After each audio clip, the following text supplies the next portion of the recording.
Yo, what's up? So, dito tayo sa bukid ngayon. Nagigiling tayo, guys. Yan.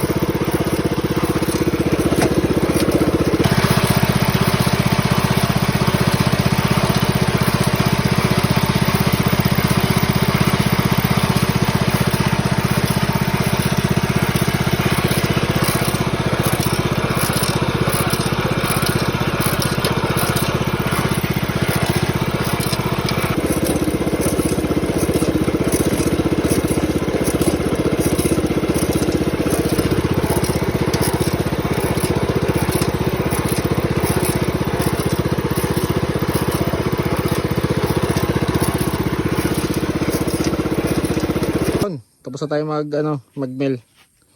Ito lahat yung ano natin.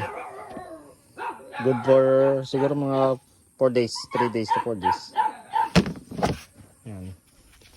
Ayan, ipakita ko lang yung pang-mill natin kung paano kung paano ko siya ginawa. So, yan siya sa loob. Yan yung pang-pa-X na yan yung pambasag, pang-tanggal niya ng mga buto. Tanggalin natin. So, yan.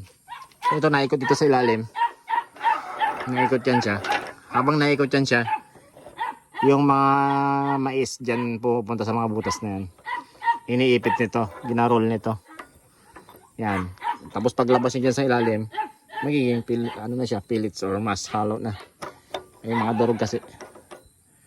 Yan. So ito yung pantanggal natin ng pambasag ng mais. Yan siya. Pag dumaan dito, nagiging na siya, maliliit na butil pag dito na yung mga finishing. Ayan. So ito yung pang barbecue to siya, pang lechonan.